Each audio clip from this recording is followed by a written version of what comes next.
नमस्कार, मी Ranjana. Home cook Ranjana चॅनलवरती आपल्या सर्वांचं पुन्हा एकदा मनापासून स्वागत आहे.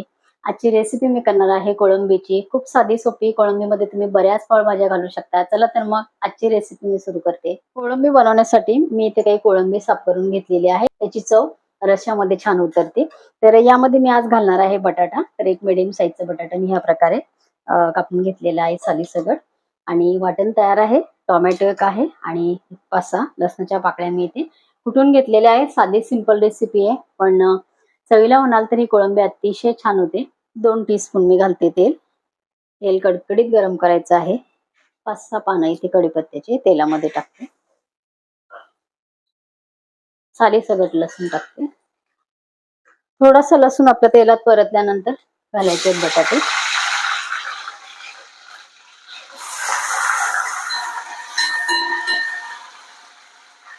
तेलामध्ये असे बटाटे परतवून घेतले की त्याचा एक स्वाद खूप छान येतो. तर 1 मिनिटभर आपल्याला फक्त हे बटाटे या तेलामध्ये परतवून घ्यायचे. मिनिटभर झाले. आपला बटाटा व्यवस्थित परतला गेलेला आहे आणि लसणाला पण एक वेगळा छान असा गुलाबी कलर आलेला आहे. त्याचा स्वाद याच्यामध्ये छान उतरतो. आता आपल्याला इथे घालायचे आहे कापून घेतलेला टोमॅटो.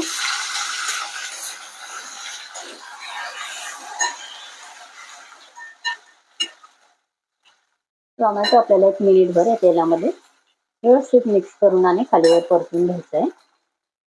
तेलामध्ये बटाटा एकदम मस्त झालेला आहे. 1 मिनिटभरामध्ये बटाटा आपला छान इथे नरम मऊ पडतो. चिमटीभर घालायची आहे हिंग. अर्धा टीस्पून घातलेली आहे हळद. तिखटाचं प्रमाण तुम्ही तुमच्या आवडीप्रमाणे घ्या. तर हा रस्सा भाजीचा मसाला आहे. 1 चमचाभर मी इथे घातलेला आहे तेलामध्ये. इथे घालायचं आहे वाटण. तर ह्या वाटणामध्ये लाल कलरची मिरची जी आहे ती पण आहे. जी बेडकी मिरची किंवा चपाटा मिरची असते, चपाटा मिरची म्हणून नाव असते, तर ती सुद्धा कलरसाठी वापरल्या जाते. तर तुम्ही कुठलीही घेऊ शकता. जास्त वेळ आपल्याला मसाला परतवत राहायचं नाही.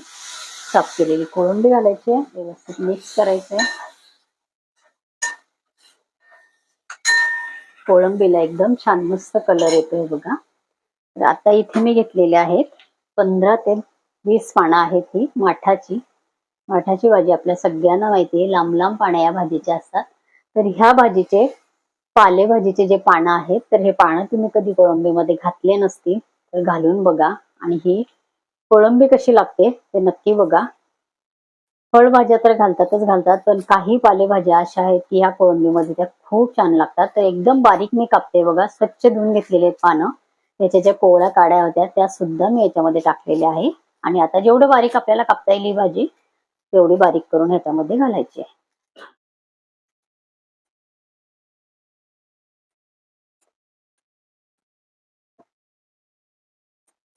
घेतली ती व्यवस्थित आपल्याला मिक्स करायची आहे आणि यामध्ये जो पाण्याचा वापर करायचा आहे तर ते गरमच पाण्याचा वापर करायचा आहे.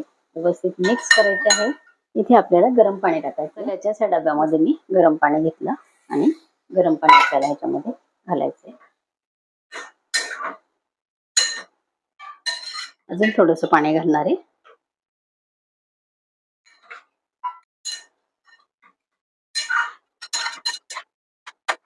गरजेनुसार आपण इथे पाणी घातलेलं आहे आणि मीठ घालायचं आहे.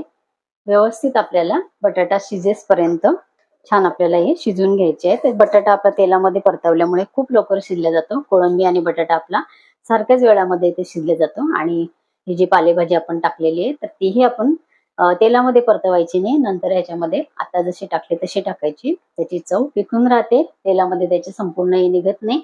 वरून टाकून बघा, जशी कोथिंबीर आपण वरून घालतो तशा काही पालेभाज्या वरून घातल्यानंतर त्याची टेस्ट खूप बदलते. तर व्यवस्थित आपल्याला आता शिजून घ्यायचंय. बटाटा आपला शिजला की नाही आपण बघू. हे बघा, अलगद सुरीने बघितल्यानंतर बटाटा शिजलेला आहे. कोळंबी शिजायला अजिबात वेळ लागत नाही. याच्यापेक्षा जास्तही पाणी याच्यामध्ये टाकायचं नाही. माठाचे हे पानं टाकून कोळंबी बनवून बघा, अतिशय छान होते. गरमागरम ज्वारीची भाकरी, तांदळाची भाकरी किंवा गरमागरम भाताबरोबर ही कोळंबी एकदम छान लागते. नक्की करून बघा. कोळंबी रस्सा आपला तयार आहे. या प्रकारची पालेभाजी घालून नक्की करून बघा. माझ्या चॅनलवरती अनेक प्रकारच्या रेसिपीज आहेत. त्यापैकी एखादी रेसिपी तुम्हाला नक्की आवडू शकते, करून बघा.